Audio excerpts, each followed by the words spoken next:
Excellencies, ladies and gentlemen, welcome at the Diplomatische Akademie Vienna. It's a special honor and pleasure to welcome you here on the occasion of the speech of the new American ambassador. And please welcome with me Ambassador Victoria Reggie Kennedy. Welcome.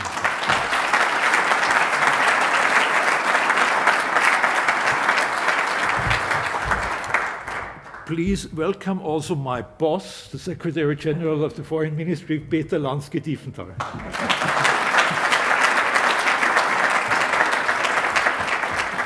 I'm not sure whether he's my boss, but it's always good to say he's my boss. He's head of our board of the Academy, so that's to a certain extent it's true.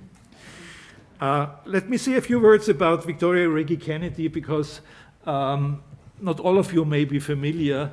Her background, she's from Louisiana, which is quite a place, studied law at Tulane University, and is familiar with also the activities at the universities of Louisiana.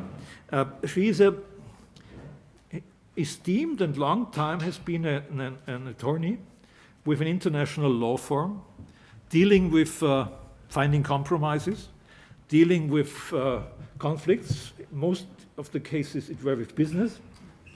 Now it's politics and other issues, international ones. And she has also worked a lot in favor of what we Austrians like very much, the arts. The Kennedy Center and the board of the museum in Boston. She has been living most of the time in Boston and partly in Washington, D.C. And she has, I would say, the ingredients for being an American ambassador here in Austria, all the ingredients. And from her hearing in October at the Senate, I got the message that she came here first time when she was a student without much money. I can say this because you mentioned it in the Senate. And so her parents sent her some extra money so she can go to the opera house in Vienna and to a concert in Salzburg. And then she said she fell in love with Austria from that time. So that's a good beginning, I would say, of a love story between an American ambassador and Austria. So I think we can look forward to a very good evening about the US-Austrian relations. The title is Austria and the United States, Enduring Partners. But ladies and gentlemen, in such a moment, in these days, in time of war, it's also important, I think, that we concentrate on this partnership in a different way maybe we thought about a few weeks ago. There is a lot that we have to change in our feeling also about things. Some people say a curtain is going down in Europe between East and West again. And on such an occasion, I think it is good to know that official Austria talked about support, solidarity, and not only about neutrality. And I think that's a moment where we come together, the US and Austria, in this very special moment. And sometimes, I don't read in the Bible very often, but on this occasion I wrote in the Bible and it says, "But let your yes be yes and your no be no." I think this is such a moment where it has to be either yes or no, and I think we all know here in Austria, even if this is a diplomatic academy, that it's not only time to be analytical, but to speak out and to say when something is wrong, when something is happening which may change the course of history in Europe. And this is such a day, and we did not plan that your lecture would be in these times, but maybe this is an European experience. We never can tell at what moment of history we receive someone in Europe and settle Europe. But you are most welcome here, and I look forward to your speech. Please take the floor.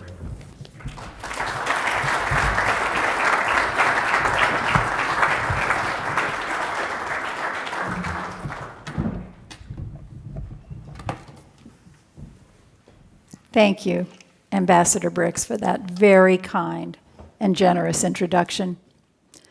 You're a valued partner for the U.S. Embassy. You're a really good friend. We always appreciate the opportunity to collaborate with you in the Diplomatic Academy, and I'm very much looking forward to our conversation this evening. Secretary General Launsky-Tieffenthal, it's a pleasure to be here with you again. The Secretary General wasn't only the first member of the Austrian government that I met when I arrived in Austria to be the ambassador here from the United States. He was just about the first person I met when I arrived, because Peter met me at the airport, and I have enjoyed working with you so much. And I am so, just most recently on the strategic dialogue between Austria and the United States, something I'll talk about in a little while, but it's wonderful to be here with you. So, Ambassador Brix, Secretary General Launsky-Tieffenthal, my fellow ambassadors and other members of the Diplomatic Corps, representatives from Austrian government and ministries, students, faculty, and staff of the Diplomatic Academy, esteemed colleagues and friends. Thank you all so much for being here. What a crowd this evening. I really, almost 270 years, the Diplomatic Academy has been educating Austrian and international diplomats and students who go on to define their country's role on the international stage as leaders in diplomacy, in public service, and in business. The discussions that happen here, the relationships that are formed here, shape our world order and directly impact Austria's leadership in it. And as some of you know, the American Embassy in Vienna has a special connection to the Diplomatic Academy, as our chancery on Boltzmann-Gasse is the building of the former Austrian Consular Academy. I'm honored to be here with all of you. We come together tonight at a time of great consequence.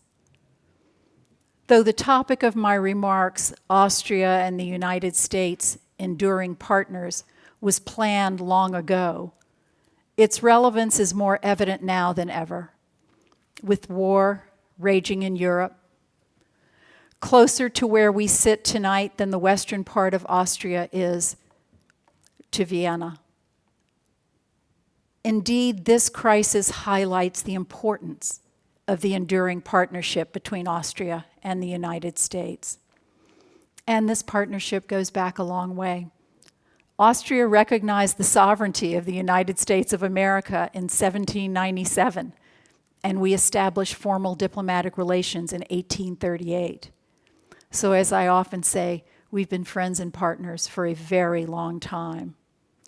And as has been clear in so many ways over the years, and as is evident in our unified response to the horrific conflict we're currently witnessing in Ukraine, Austria and the United States have common interests and shared democratic values. It was just 19 days ago that Vladimir Putin launched his unprovoked, deliberate, unjustified attack on Ukraine and the Ukrainian people. It was just 19 days ago that the Kremlin gave up the pretense of diplomacy, and the hand of diplomacy certainly was offered over and over again to deny the statehood of Ukraine and to violate its territorial integrity by force, ignoring 30 years of international recognition, including Russia's own recognition of Ukraine's sovereignty and independence. By this historic violation of the international legal order, Putin attempts to rewrite history and redraw international borders according to his own vision of what he wants Russia to be. And in the process, he indiscriminately attacks civilian areas, bombing hospitals that are tending to sick children or to women giving birth. But in the wake of this carnage, and in response to bringing his war to Europe, Putin not only has galvanized Ukraine, which inspires the world with its bravery and self-defense, but also has brought unity to the free world, as all 27 countries of the EU, the United States, Great Britain, NATO, the G7, and more have come forward in solidarity to condemn his unprovoked and unjustified aggression in Ukraine. Austria, in its individual capacity, also has strongly condemned Russia's unjustified, premeditated war in Ukraine. It is made clear that it cannot remain politically neutral in the face of such gross violations of international law, human rights, and the most basic principles of the rules-based international order. Additionally, both individually and as a member state of the EU, Austria has reaffirmed the importance of our shared transatlantic commitment to democracy and human rights. Without question, relationships matter. It matters that President Biden put diplomacy at the forefront of his foreign policy agenda from day one of his administration. It matters that the United States consulted with our partners and allies in Europe and NATO and the G7 in advance of Putin's aggression against Ukraine.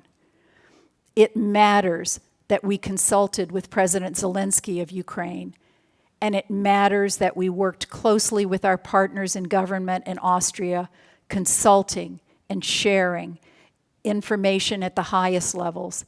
And it matters that we continue to share and talk and listen as issues relating to Ukraine, including the humanitarian crisis and the unprecedented economic sanctions, continue to develop. That's why the already strong connections between the United States and Austria were so important in forging the unity, consensus, and relationship of trust we're experiencing now. Relationships are not built overnight.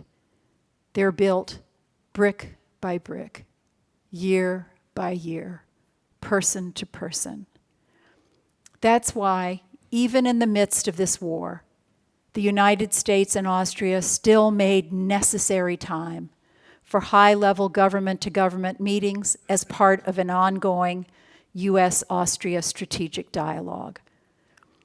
As part of that dialogue, we affirm that both the United States and Austria are dedicated to the sovereignty and territorial integrity of Ukraine and support its freedom for political association and economic integration with Europe. We know these things take time, but the United States and Austria acknowledge and recognize Ukraine's European choice and aspirations. Russia and Vladimir Putin do not have the right to take away Ukraine's independence and self-determination.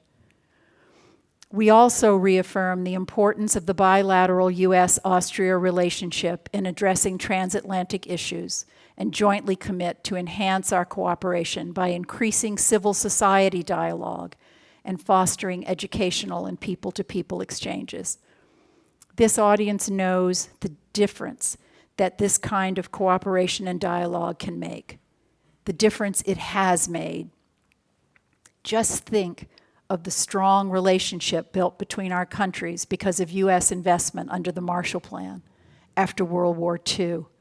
It laid the foundation of European and transatlantic cooperation with the United States, and to this day, it continues to promote the Austrian economy. Also think of the strength of our enduring partnership because of our powerful bilateral trade and investment relationships. U.S. and Austrian companies have deep trade and investment connections that generate economic prosperity on both sides of the Atlantic.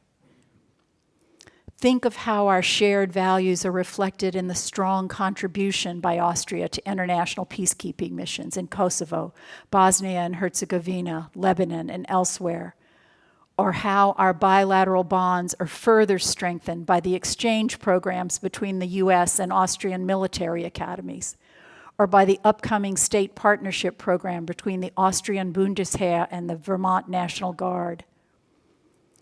Think of people-to-people exchanges, educational exchanges, like the Fulbright program, one of our premier academic exchanges that just celebrated its 70th year here in Austria.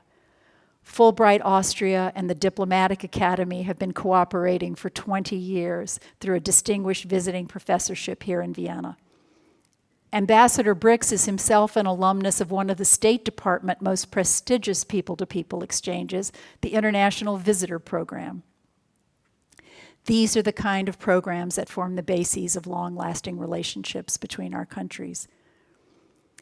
In closing, before I sit down for a conversation with Ambassador Brix and Secretary General Launsky-Tieffenthal, I want to reaffirm the importance of the enduring relationship between Austria and the United States, particularly at this pivotal time, this pivotal moment in history, this time when critical choices must be made, this time of war or peace, this time of democracy or autocracy, this time of cooperation based on common values and shared interests, or forced alliances built on brute force, threats, and unspeakable acts of inhumanity.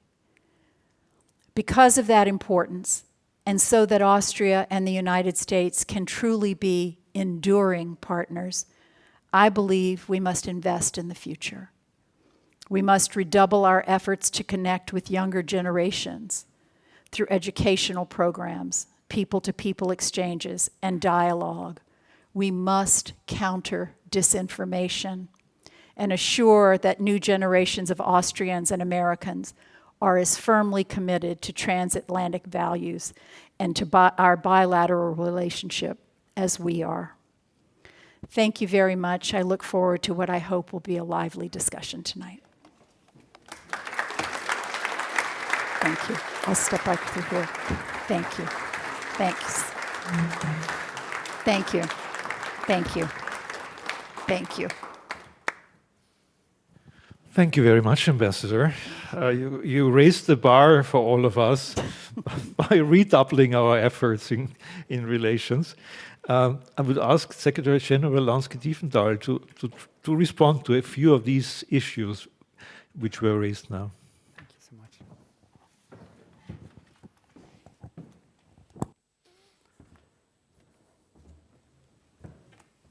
Ambassador Brix, dear Emil, Ambassador Kennedy, I hope I may say so, dear Vicky. Yes. Excellencies, ladies and gentlemen, first and foremost, it's great to be in a group that cares about the close relationship between Austria and the United States, and not just cares about it, but I can see many among you who've been working hard for many, many years to bring and to keep that relationship at a very high level, and a big thank you on that count. Big thank you to you, Ambassador Brix, Emil, and to the Diplomatic Academy, to your team for hosting us tonight and for providing us the opportunity not just to talk, but to also exchange questions and answers after our statements. Ambassador Kennedy has basically said it all, and I wanted to start with a remark that Deputy Secretary of State Wendy Sherman made only a couple of days ago when we had our strategic dialogue, when she said, with reference to Ambassador Kennedy, Vicky Kennedy is one of the biggest assets that US diplomacy has. And we feel extremely privileged and honored that you are representing the United States in Austria. We've lived through the last 2 years a series of crises.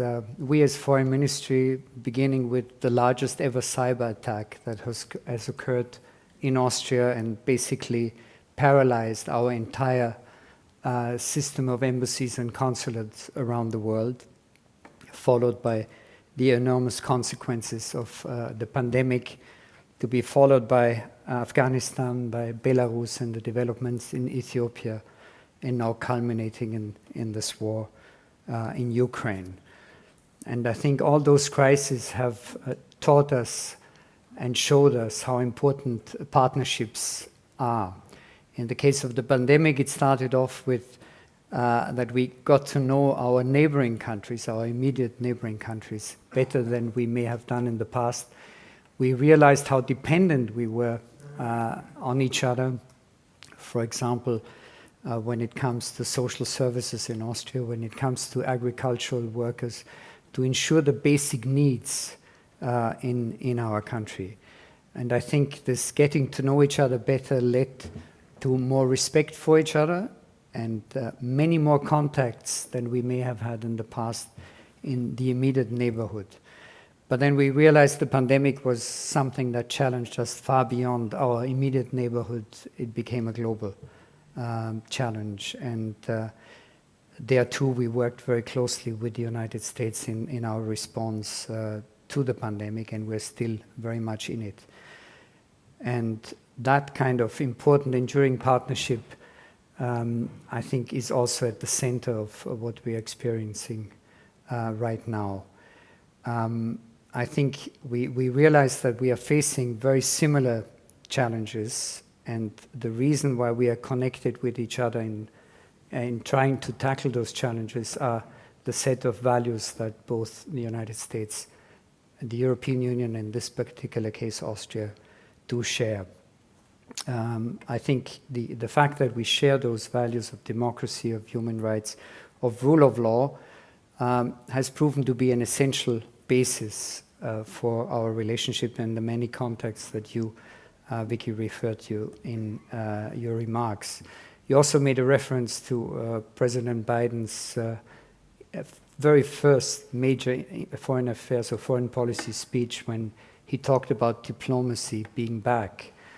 I know diplomacy is sometimes something for people who have a lot of patience, but I think we realize in this crisis, as we are trying to react to the acts taken by Russia, that diplomacy is our only means to really counter effectively the aggression that we are following in Ukraine, and particularly from the point of view of a country like Austria. It's the values, but at the same time, it is also the strength of our economy that allows us to react and hopefully effectively react to this aggression. When Foreign Minister Alexander Schallenberg had his first phone conversation with Secretary of State Blinken, followed by many personal meetings in different frameworks, they agreed that we are standing together shoulder to shoulder and not back to back. And I think the standing together shoulder to shoulder has already shown certain effects, and particularly so in very challenging times like the ones that we are facing right now. I know that most of you have come, or all of you have come, to really ask questions and to discuss. That's why allow me to leave it to that at the moment, and very much looking forward to the conversation with all of you. Thank you very much. Thank you. Thank you. Thank you, Peter. I had my special moment of the American dream because of him. When he was Consul General in California, and I went to California with my wife Elizabeth, actually, I had asked him to help me to rent a Ford Mustang convertible to drive from LA to San Francisco, and he arranged it. Thank you. Long time ago. Thank you. On a more serious note, Ambassador Kennedy, you said in an interview recently already here in Vienna that you said, as children of the Cold War, we take this challenge of democracy and liberty very serious. What did you mean when you said that? It is something that I never take for granted. I think it's something democracy and liberty is something none of us should ever take for granted. It's something we have to constantly renew and remember. That's really what I mean. And it's the challenge of the aggression of the Russian Federation, actually, which I immediately had in my mind when you said this, because this is not only a challenge to the Ukraine; it's a challenge to democracy and liberty on this continent. Yeah. Without question, I think that is what has been so like a punch in the gut for democracy loving people, because it's such a violation of international boundaries. It's an unprovoked attack on a country that was wanting to be associated with democratic values. Yes. Peter, what is your take on the situation regarding our enduring partnership now because of what's happening in the Ukraine? Is it strengthened because of this? Was it maybe a necessary wake-up call also for standing shoulder by shoulder? Maybe allow me to add a couple of words to the first question you asked. I would have been 32, 33 years old in 1990, and would have, if Austria hadn't, for all sorts of reasons, managed to stay outside the Iron Curtain, would have had to spend 33 years behind the Iron Curtain. And I wonder sometimes how different I may have reacted to some of the developments that are taking place right now. And it also, I get, helps to understand the aspirations that Ukraine and the Ukrainian people have to be closer to Western Europe, closer to the European Union, and in a closer relationship with the United States, out of that very personal experience. And we sometimes tend to forget it. We tend to look at it and say, well, it would have been great if Ukraine would have decided from the very outset to remain neutral, with good relations both with Russia on one hand and with the European Union on the other hand.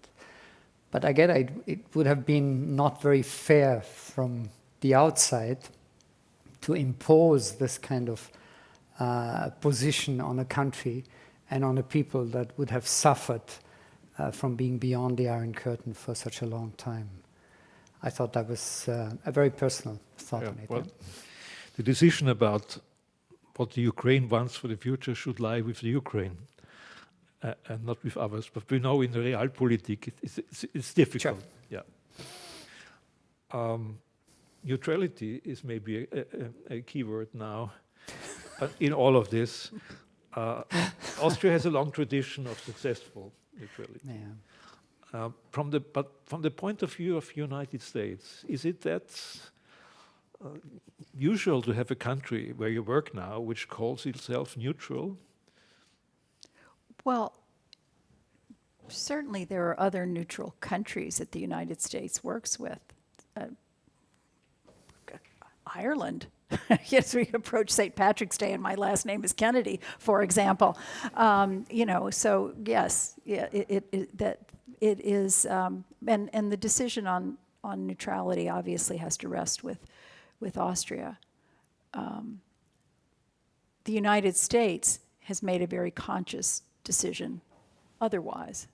And our alliance, our NATO alliance, is a cornerstone of our national security architecture. So we have made a very different decision in that regard. Yeah, we had the question here in Austria and other European countries whether the US will have a pivot now to China and the South Chinese Sea. But now in the given crisis situation, Europe is much more on the table. And I might say we are happy that we have President Biden, who knows about the Balkans, he knows about Europe, he's been there in all sorts of things. So maybe we can be happy that we have President Biden now. I'm happy that we have President Biden. Peter, would you want to say something about neutrality? It's your time now. I think Vicky said it all right. Oh, No. Peter, come on. No.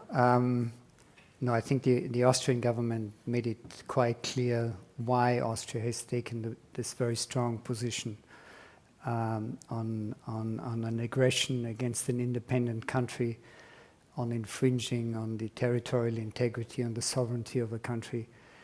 It is impossible to look the other way.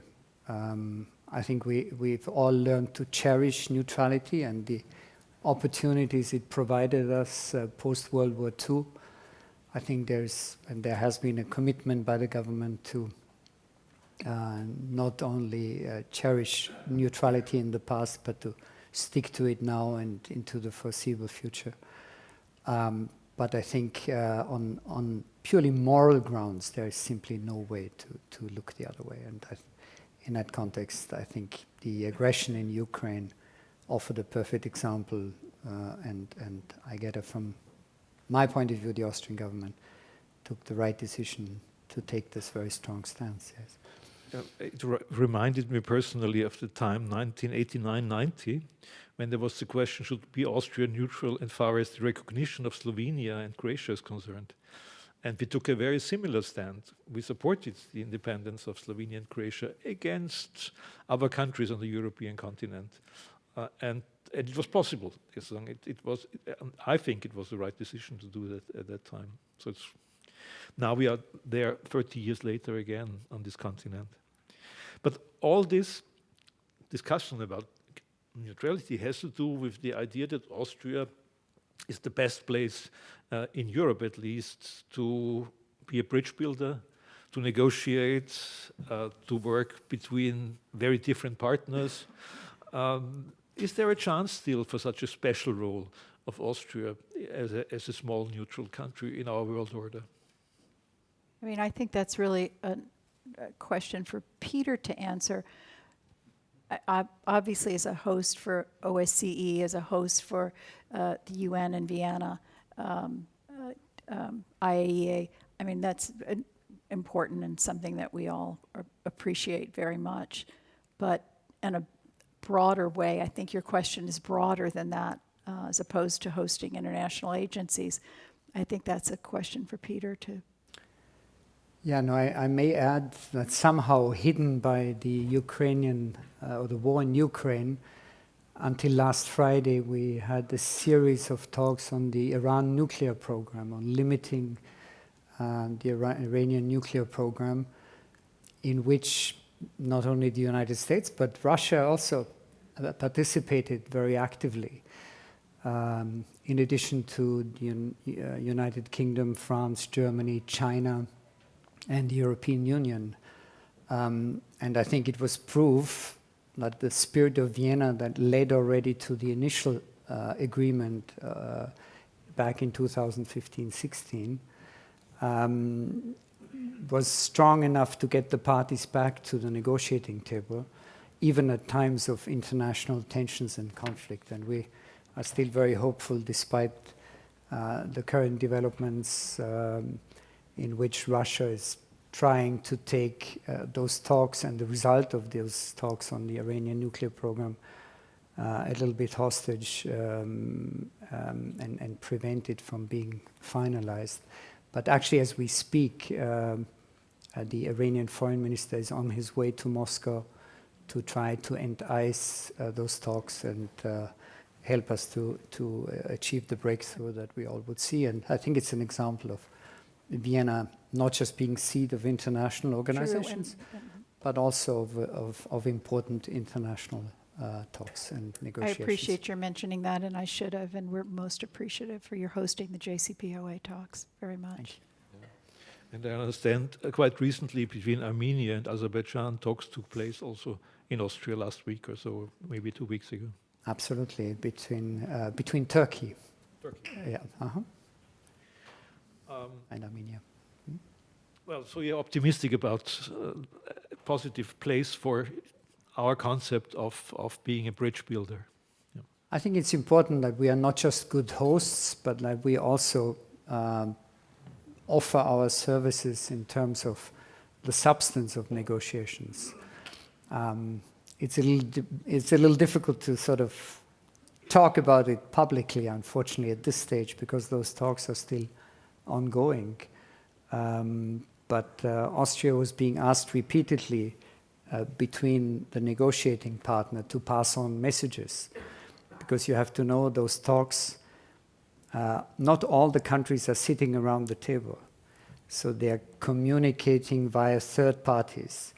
And in some of the cases, we were able to at least convey messages back and forth between the participating countries, and also between the Atomic Energy Agency, which is a huge asset in the case of those talks, to have the expertise, the nuclear expertise in Vienna, between the IAEA and the participating countries in those talks, yes. So you were able to cross the Ringstraße on this thing? We had to cross the Ringstraße back and forth, being set up in 5 or 6 different hotels, so it was quite something. But let's go to the main thrust of your speech. That's actually how can we make people-to-people contact? How can we make civil societies work together? You mentioned all these institutions, which were thankfully formed by the American side after the Second World War. All the money that went into establishing these sort of relations, helping democratic developments in our country, and later on other institutions in the US which were established. My feeling is it is good that we have all of them, but there could be more life in them. What would you say to that? I think that fresh blood, meaning youth, younger people coming in, and a little zippity-doo-dah, as we say, is always a good thing. I think I'm really focused on these people-to-people programs getting at younger people in very formative times of their life, maybe even high school age, teenage years, who are not as knowledgeable. Even if you talk about the Marshall Plan, that's not something very meaningful to them. It's very, very much ancient history. But connecting, listening to them. They have different ways of communicating. They have different mediums to get information and news. And we need to listen, we need to exchange. There's no substitute for human interaction and sharing. Hearing you talk about driving a Mustang and having that experience is something that you'll never forget. I mean, I would never have forgotten it either. But that kind of exchange, and it may not be a Mustang, or maybe it still would be, but just really getting to know people as people. When I said it was, brick by brick, year by year, person by person, that's really what I believe. I think that's what we believe. And yes, revitalizing, I think, is very important. Yeah. So we have many organizations, universities, think tanks who regularly work together, but maybe it needs a little bit of stock taking and getting fresh blood, as you said, in them. We will organize here in June a big conference on stock taking. We call it Rebooting and Reloading US-American Relations. I like it. We are hopefully welcoming you back on this occasion here in the Academy. And the idea there is actually to say, do we need new trees, or should we sort of give better water to the old trees? So this is an open question, but we would like to discuss this. And also the culture. Good. I think it's good. Cultural issues. What is it? Is it enough to speak about how beautiful Vienna around 1900 was and how important Sigmund Freud was, I've said Sigmund Freud, I'm sorry. Or should we actually think about what is the relevance for young people now relations? How can we get to that? And Peter, if I may ask you, from the Austrian side, do you see chances to enliven this dialogue?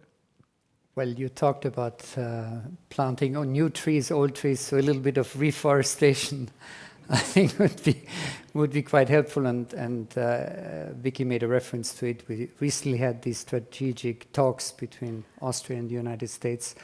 And the main idea was to identify exactly those programs. I mean, one of them is related to journalists from the United States being invited to visit Austria to get a better and a closer look at Austria. One is that we try to get young people, and I fully agree with you, it's not so much about me as an older generation, but about the younger individuals who have an opportunity not just to travel to the United States as a tourist, but to be able to spend time in the United States. There used to be a USIA visitors program, I remember, which many people carried for the rest of their lives as an experience. And we're trying to support Austrian businesses as they are coming to terms with the challenges of the pandemic and probably now also the war in the Ukraine, to facilitate the traveling between Austria and the United States. We are trying to help citizens from third countries by relaunching a program called Lautenberg Program. Communities from Iran who are traveling via Austria to the United States, and to make that possible. So you have a wide range. Even at the diplomatic level, we have young colleagues who have an opportunity to work at the State Department, and we would love to welcome young American diplomats at the Austrian Foreign Service. So you have a huge level of possibilities. I remember when I first arrived in Los Angeles many years ago, there used to be an exhibition called Made in California. And as I was walking through the exhibition, about 3/4 of the artists that were on exhibit there, and their works were of Austrian origin.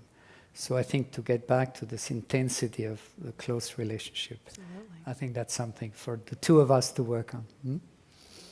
It's very good that none of you mentioned Silicon Valley. That's good. Normally in these sort of discussions we always end, let's imitate Silicon Valley in Austria. But that's not the issue, I think. It's much broader what we should do. Fully agree. Before I open the floor, my last question is really something where I think there is a real chance for cooperation, and that's how we see the situation in the Western Balkans, and how the US and Austria and European countries work on integrating the Western Balkans. How do you see this case? Is Austria there of any relevance for the US? I think Austria is enormously important. Austria has been a tremendous interlocutor and a great bridge builder, has really been a wonderful friend, and it's a place that we have shared values, strong shared values, shared goals on the Western Balkans, and democracy, where we hope to see democracy flourish. We support having the process for EU accession for countries in the Western Balkans. I know that there's been something that Austria has been very supportive of, the process that undertake, the work that needs to happen. You can, Peter, I'll kick it to you, because this is something that Austria has just really been a leader.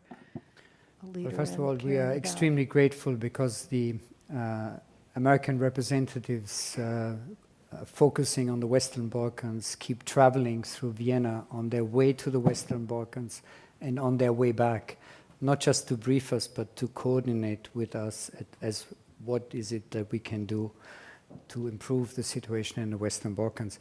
I think the countries of the Western Balkans, or Southeastern Europe, as some people would say, a little fearful that because of the focus on what is happening in Ukraine, that they may be forgotten. And I think that makes those efforts together with the United States even more important, be it on the worries that we tend to have vis-a-vis developments in Bosnia, be it on hopefully the start of accession negotiations with Albania and Northern Macedonia, and the sort of getting the conversation between Kosovo and Serbia going. So I think we very much cherish that you are willing to share with us your experiences there.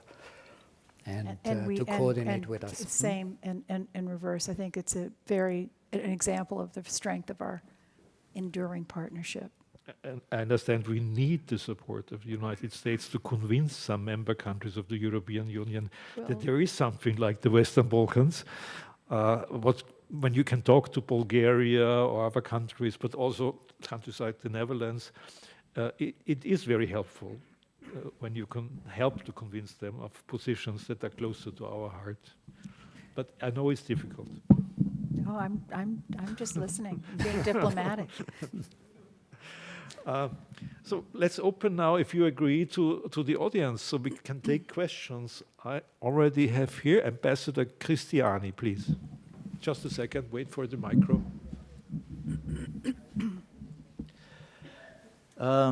Alexander Cristiani, former member of the diplomatic service. Madam Ambassador, thank you very much for your talk. I hope I'll be permitted to ask the inevitable question.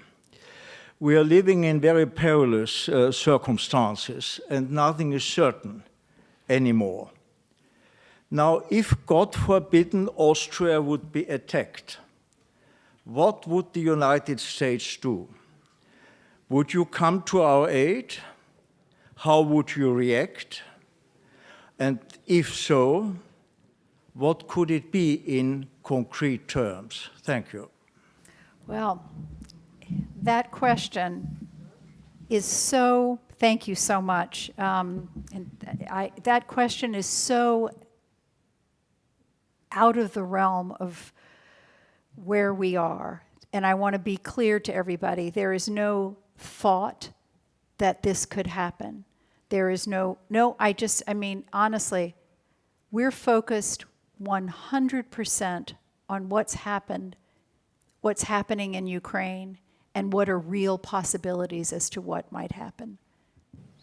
I am hesitant to even to respond to any hypothetical questions about countries being attacked. I am not comfortable moving beyond that. I think that is I'm not. Yes, so there are so many questions I could start. Maybe I take over there in the last row, yes. Thank you very much, Ambassador. Lawrence Kettle from the Austrian Institute for European and Security Policy. I'm really glad that the topic of the Western Balkans was mentioned, because as astutely observed, the Western Balkans is going to get overlooked with everything that's happening in Ukraine, and the situation on the ground is moving very fast. Right now, we have an extra 500 European Union troops being posted in Bosnia because of the increased nationalist rhetoric of Republika Srpska and the Bosnian Serbs there. So what I want to know is, how is the United States of America using its Austrian contacts? Because the observation there is absolutely right. Austria is vital for the relations in the Western Balkans. But I just want to know, what practically does that look like? What are you doing with the Austrians in conjunction with, let's say, one example in Bosnia right now? Thank you. Some of these conversations I'm not going to have in this room, but we have ongoing discussions and conversations. I don't know how much you.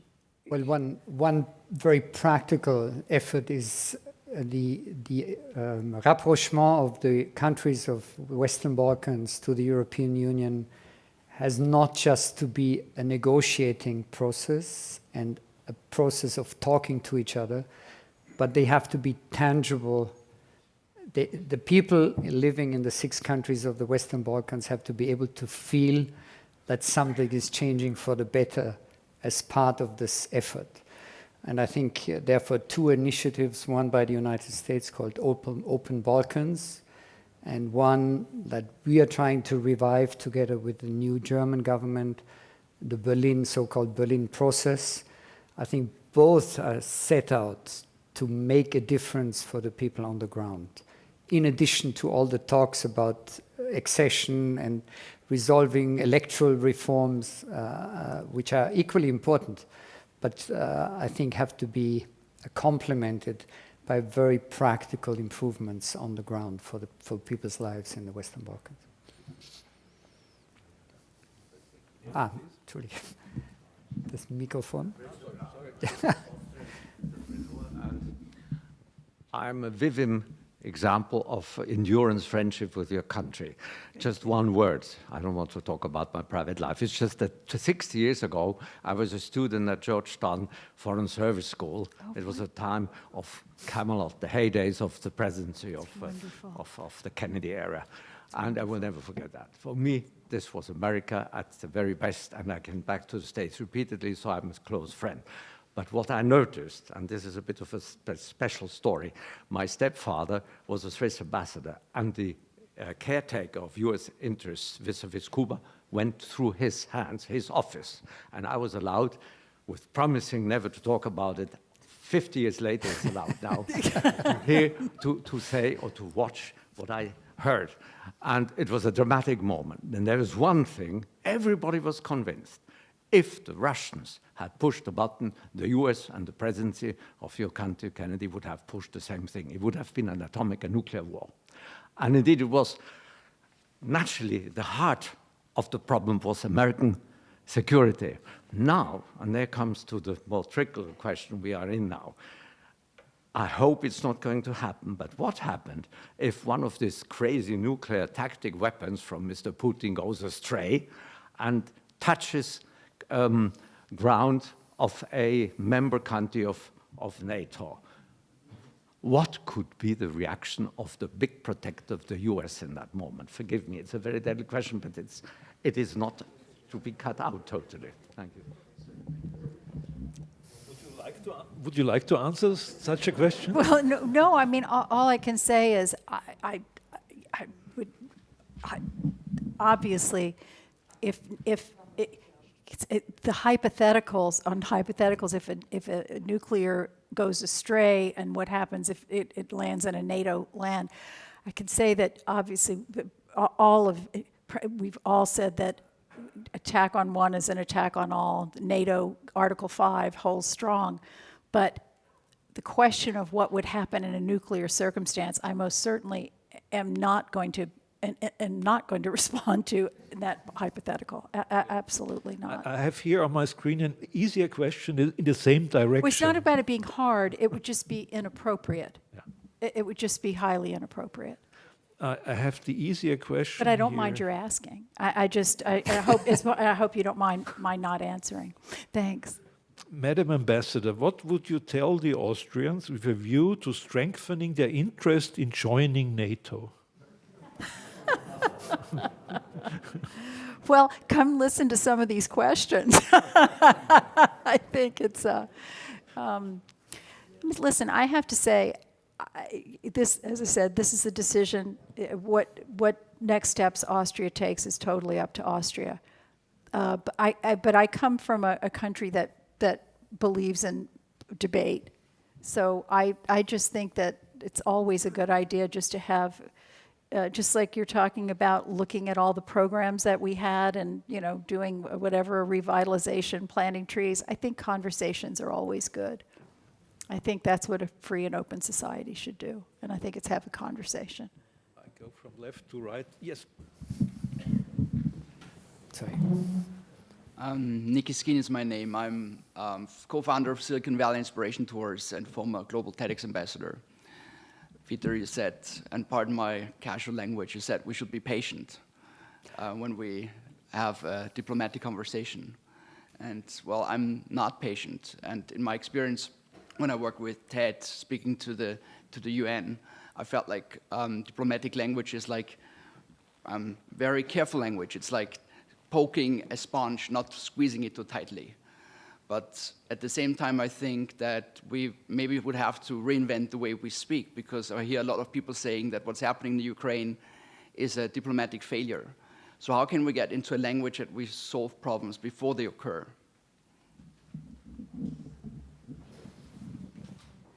I think you touched upon quite a lot of points. on the sponge, I think once the Western world had decided to try to solve the Ukraine problem diplomatically and not militarily, the approach that has been taken now is the one that most of the countries have subscribed to. What I'm asking is, wouldn't it have been possible to solve it before it has become a big problem? I made a reference to it in one of the earlier questions when I said it appears now in hindsight as if it had been better if we had suggested to Ukraine to take a neutral status and have a good relationship both with Russia and the European Union. But what I added was that if I had grown up behind the Iron Curtain, and I would have, as I said, been 33 years old, I may have decided otherwise. I would not necessarily have wanted to be neutral, but would have had a preference to be either closer related to the European Union or the other Western countries. So what I'm saying is, in hindsight, it's always easier to say what should have been the case, and maybe neutrality for Ukraine would have helped us to prevent the conflict that we are facing right now. But it's for sure not a guarantee. So I still believe we are trying to deal with the problems that we have. And I hope in some cases we were able, or diplomacy is able to prevent problems from arising. And few people talk about those, actually. It'd be interesting maybe to spend time on the conflicts that have been prevented through diplomacy. I want to say, I don't see this as a failure of diplomacy. I see this as a premeditated act of aggression against the people of Ukraine, despite the hand of diplomacy being offered over and over and over again. Diplomacy requires honesty in conversation and honesty and good faith in discussion. That in different venues, in multilateral venues, in one-to-one conversations, there were many hands. The hand of diplomacy was offered over and over again to Vladimir Putin, to the Kremlin, to Russia to come together. I think that actually Chancellor Nehammer said it very well, that at this moment, there was not a hand open for diplomacy because both hands had arms in them by Vladimir Putin. I'm paraphrasing, but he said it in a more poetic way, and that's my bad attempt at a translation of it. But diplomacy is always what you strive for, but it requires good faith, and it requires hard work, and it requires some honesty. I think we were dealing, if you look at this, with somebody who just was determined to invade Ukraine. I think the facts speak for themselves on that. Yeah, your president was very outspoken when he was once asked whether he thinks that Vladimir Putin is a killer, and he said yes.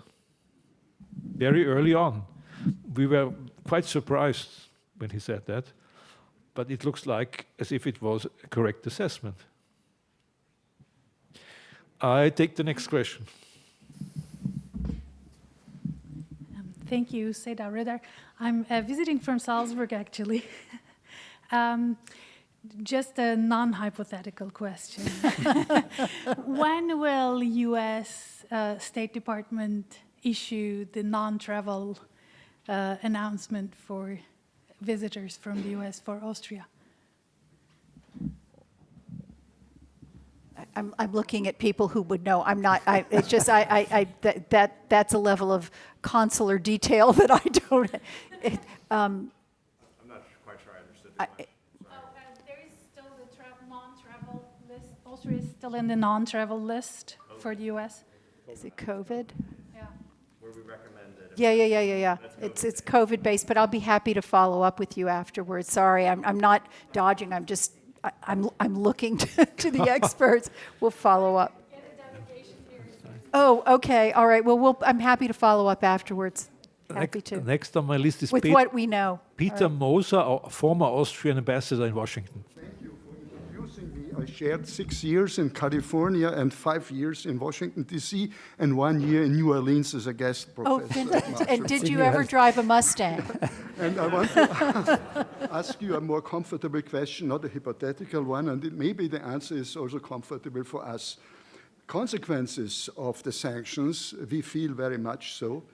We are dependent too much on oil and gas from Russia, from Russia, and we know that America is trying to help us to overcome this shortage, particularly for Austria. It's very important. And can you tell us more about behind the scenes, because we only know what America is doing in the press and in newspapers, but how are you going to help us to get our oil and our gas we need? Well, certainly from the very beginning, we have heard and transmitted back to Washington in all of our conversations. We've heard from all of the leaders here, and as have others throughout Europe, actually, about issues with gas supply. We've worked on the issue of oil supply. With opening up the strategic reserve and having additional supply through the strategic reserve. We have also had negotiations, discussions, conversations, and ways to bring in and different sources for LNG, and to help. And I know that directly your governments have been doing the same thing. So, I mean, beyond that, I can get more. I don't really have a silver bullet, as they say. I don't have a magic wand that can suddenly create gas and tell you that the Washington has found it all.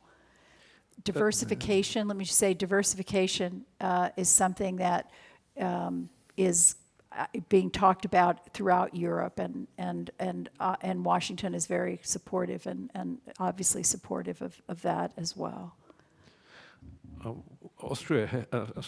US have good contacts with Saudi Arabia, and Saudi Arabia plays a role in this equation. And I understand there may already be some discussions about the Americans pushing the Saudis on higher production of oil. I read what you read. Yes, please.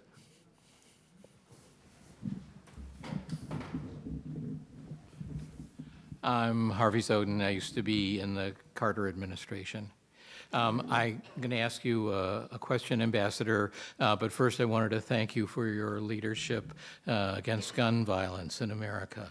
Very important.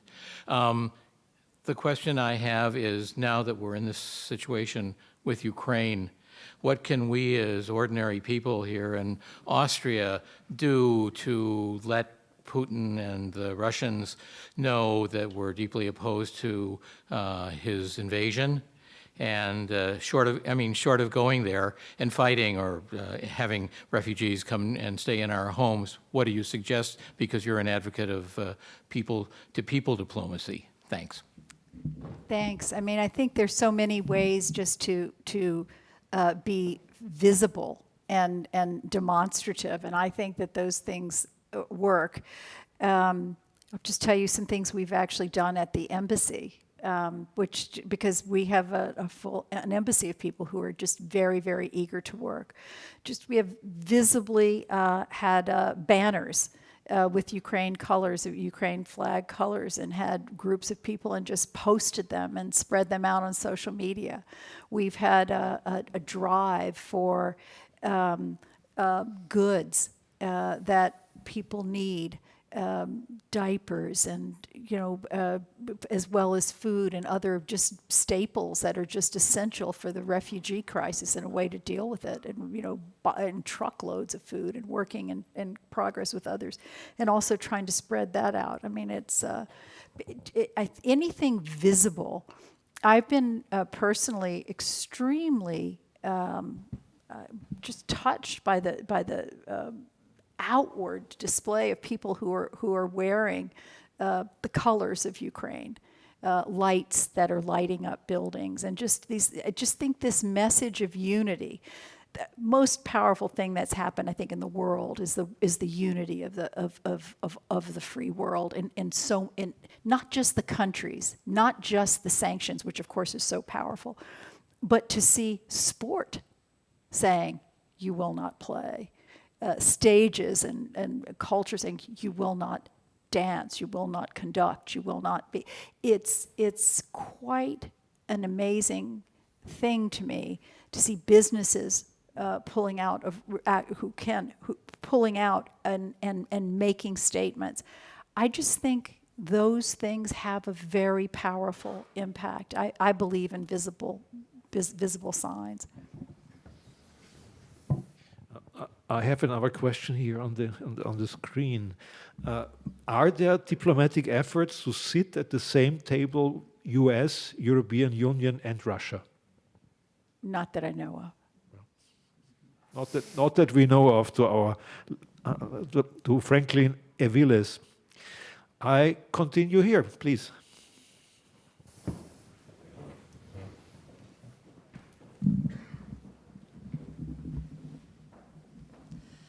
Thank you very much, Madame Ambassadrice, Emil, Peter. You mentioned critical choices have to be made, okay? And you mentioned we have to combat disinformation.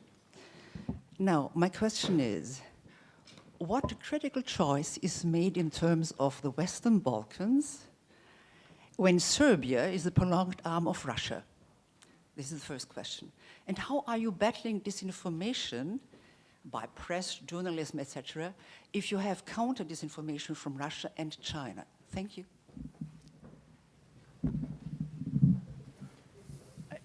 Do you want to? I mean,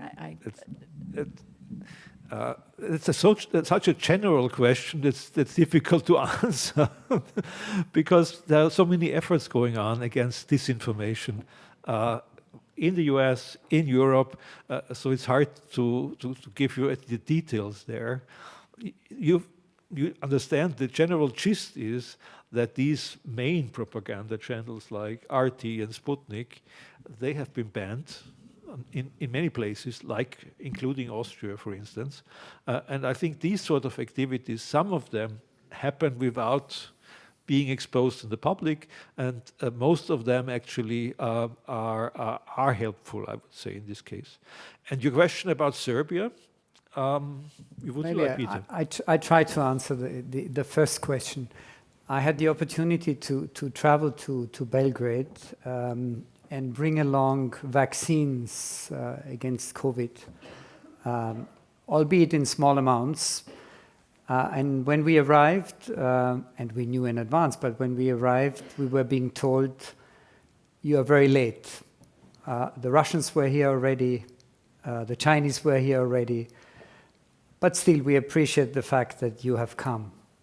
And I think if we as the European Union, and that's what I meant when I answered the related question early on, if we are able to provide better living conditions for people in the Western Balkans across the board, and we are able to deliver the European model that they are aspiring to, then the conflict, also the conflict that you referred to, would be easier solvable. It's just that in this competition of rivaling systems, the countries of the Western Balkans do get the impression from time to time that we are not trying hard enough. And quite honestly, that may be sometimes true, and that's why there is this concern that because of the problems we're facing in Ukraine, we may forget about the Western Balkans. But I strongly believe that these aspirations can be met as soon as people feel on the ground that their lives are improving because of this closer relationship with Europe. And that will help to overcome also the problem that you referred to. And if I may add, I would say in Serbia, there are two parts of society. One of them is very pro-Russian.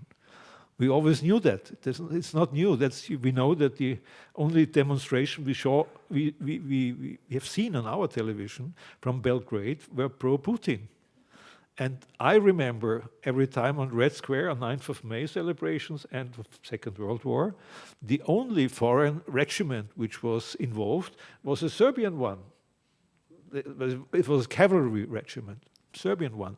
And they were very proud to be invited by the Russians to the Red Square. So we know this.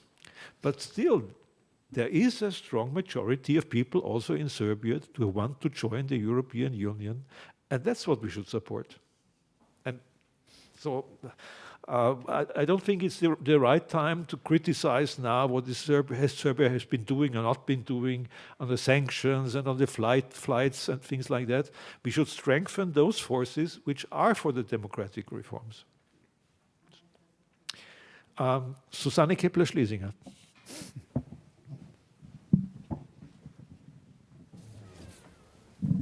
Madam Ambassador, the Austrian public has come to know you as a patron of the arts. The media have also spoken about your generous support for the world of art and your knowledge in this area. And I think the Austrian public very much appreciates that you bring this very personal profile into your new role as an ambassador of the United States here in Austria. And I would like to ask you whether you are willing to share your vision how cultural work, intercultural exchange can contribute to more peaceful societies, maybe also in the context of gun control, another issue that seems to be very important to you, and also to a better understanding between nations. Thank you. I think cultural exchanges are vitally important for countries to understand each other. Wish I had it in front of me and it's not committed to memory, but on the Kennedy Center in Washington, D.C., which is a living memorial to President Kennedy, and it's the Performing Arts Center, it's the National Performing Arts Center for the United States. And it has stages for opera and symphony and theater, and we have dance, and it's a wonderful, wonderful place. And it's engraved in the marble are various quotes from President Kennedy. And he talks about culture and the arts and the common humanity that we have when we experience the arts. And he talks about having a world, and he paraphrases John Adams, actually, our second president of the United States, on it when he talks about having a world where we can celebrate the arts instead of war. And it is the perfect, it's what we all aspire to, because this is about the human spirit. This is our commonality. This is seeing each other as fellow human beings. So, certainly at the Kennedy Center, there are international festivals where countries come and showcase the arts of their country. And this has been something that's happened regularly in this kind of exchange of understanding. And countries that we would, regular goers might not have any other exposure to than through their art form. Of folk dance, maybe, or things like that. So I think that the arts in particular are a great unifier. And I think there's no better place, when you talk about being a convener or a place that can spread a message to the world, no better place for the arts than here in Austria. You talked about your Mustang.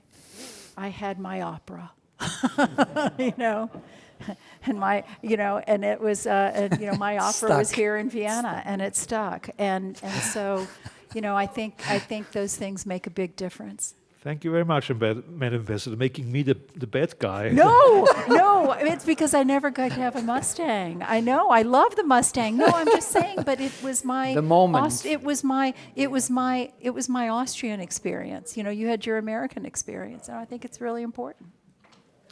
Yes, please.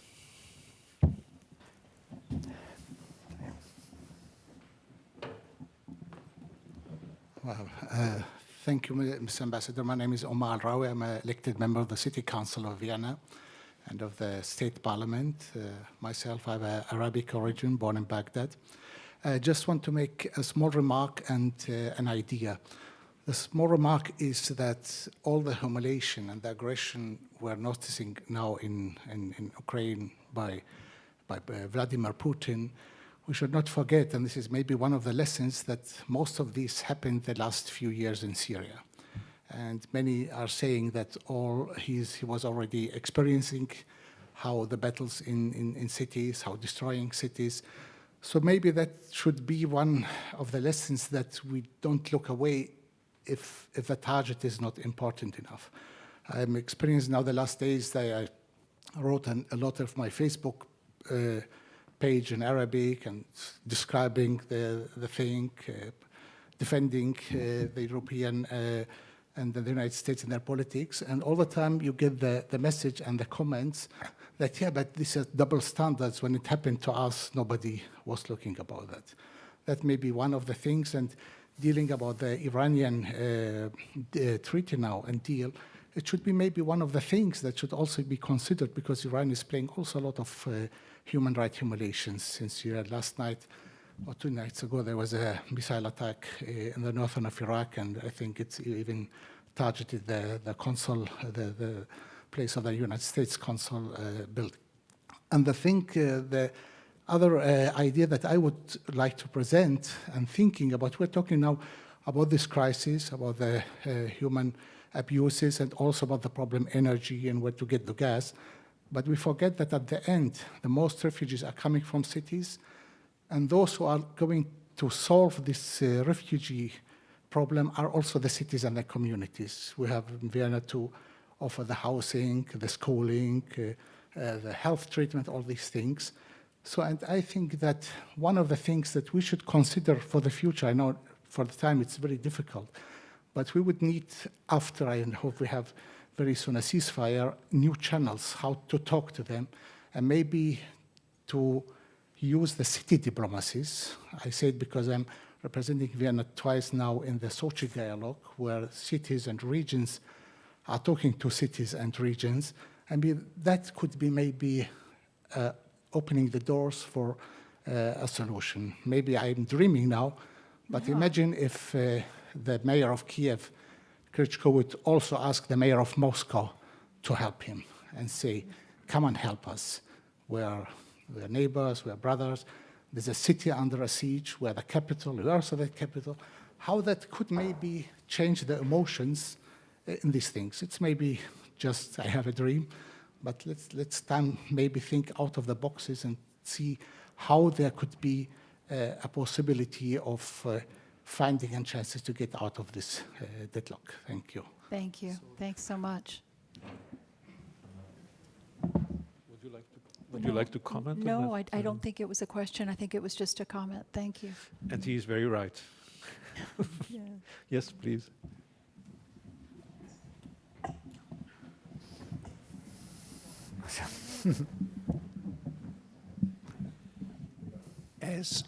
As there were many questions, I don't want to put to you another question, but express my deep appreciation for the cultural activities of the embassy. Last week, for instance, I attended the film on Merin Elsop. Oh, wonderful. And she was present there, apparently the first female conductor. And so I attended many activities. Only I would like to say that I appreciate very much these activities, and if you could keep a personal eye on that, I would be personally grateful. Well, we have the head of that department in the embassy sitting right here, Teta Mose, so she is going to be very, very delighted to hear you say that. Yes, thank you so much. Yeah. In the last row, yes, please. That's good. I was getting disappointed. Sorry. Thank you very much for this forum. I came here to ask you a couple of questions, but I know that all expect to know all the answers, and maybe it's not possible. What I'm going to say is about the U.S. has pushed Iran for many years to come to the negotiating table to make a deal, and after a deal, all of a sudden, the terms of the presidency already changed, and we come up with another president, and the president already withdrew. Now we are hearing here and there that again there would be the same problem for the next presidency, if Joe Biden goes. Don't you think these shadows cast a doubt on the credibility and legitimacy of the United States? This is my first question, and the second would be about, you talked about honesty, truthfulness, and such things. I would appreciate your honest answer to my question. What are the similarities and also differences between the recent Russian invasion of Ukraine, which all the world actually condemned this, and also the U.S. attack to Iraq and Afghanistan, which is, I'm a political researcher. I don't have any political purpose or something.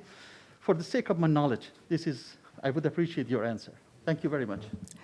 Can you tell me what his first question was related to the JCPOA and the commitments. The commitment, when the president changed, the administration changes. I think that he was talking about how could people trust the United States. I think that's what the question was. No, it's not the people. Sorry. But I thought that's what the ultimate part of your question was. This change in the attitudes of the U.S. governments every 4 years or every 8 years towards the international deals and agreements. For example, President Trump came and he withdrew from the environmental treaties. Then Joe Biden came and suddenly, one of the first action he made, he was, joining again to the same treaties. These are the things that I think this is, don't you think thus such change in attitudes actually cast shadow on credibility and legitimacy of the U.S. government? Or at least the outside image. I think that the credibility and legitimacy of the U.S. government, the number one sign of the credibility and legitimacy of the U.S. government is what you're seeing right now in the unity and solidarity of the free world in coming together and staying together in opposition to the lawless acts of Vladimir Putin in invading Ukraine. I think that is the sign of our credibility.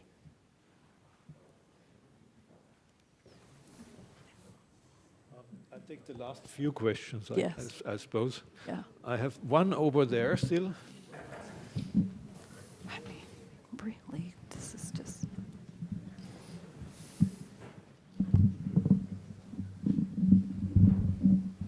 Richard Golden, former graduate of Columbia School of International Affairs. Thank you, Ambassador Kennedy, and thank you, Mr. Secretary General, for coming here. One thing, we speak about oil and gas, but another big issue is grain and fertilizer. Ukraine and Russia, as I understand, is about 60% of the supply.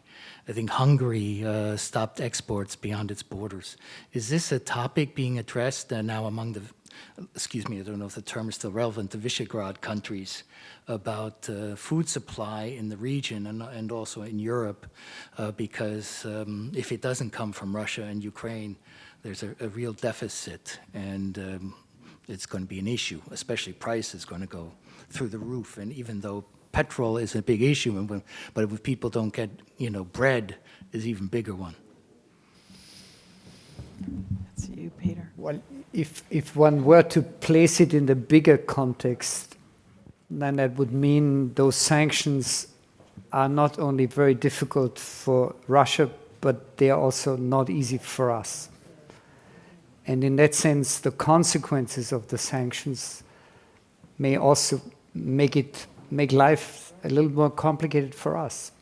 But given the centerpiece of what we try to achieve, I think it's a price that we as Western nations have decided to pay. admittedly, we may not be as yet fully aware of how hard it may hit us. Yeah, I think that's an honest answer at this stage. And clearly, food supply, fertilizers, all of this, given the importance of Ukraine as it used to be called the Kornkammer, the wheat chamber, or the bread, yeah. like a bread basket. Sorry, the bread basket. basket, The we'd bread say, basket is a very important aspect to it. Yes. I'm so sorry. No, it is. It is absolutely. It is. It is. But our government rightfully says it will get worse before it gets better. That's the situation we are in at the moment. I have a last question over there, last row. Madam Ambassador, I'm Johannes Perter. I'm a reporter for Austrian National Television. The former foreign minister of Austria, Karin Kneißl, famously invited Vladimir Putin to her wedding. Former Austrian politicians have worked or still work for Russian companies. And before all of this happened, even after Vladimir Putin had disregarded international law, he was invited to Austria and received here with a lot of friendliness. So regarding all of this, do you believe that Austria is a trustworthy ally of the United States? Austria is a very trustworthy ally of the United States.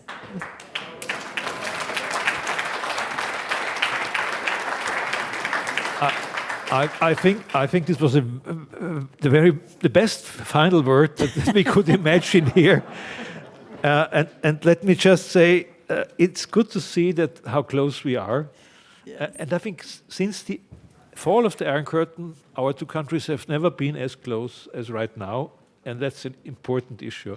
And let me say personally, here at this place, you may not know that the first director after the Second World War was coming in an American uniform as an Austrian immigrant back to liberate Vienna in 1945, Ernst Florian Winter. And then he was installed in 1964 as the first director after the reopening diplomatic academy here. And he was married to someone from the Trapp family. Trapp or Trump? Trapp. Oh, he means Trapp, as in Von Trapp, or does he mean? So we are bound. I feel bound also to feel solidarity with the United States, actually for everything your country did after the war, and for what you are now doing also for the Ukraine. We appreciate that very much here in Austria. Thank you. Thank you very much for coming. Thank you so much. Thank you so much for having me. Thank you.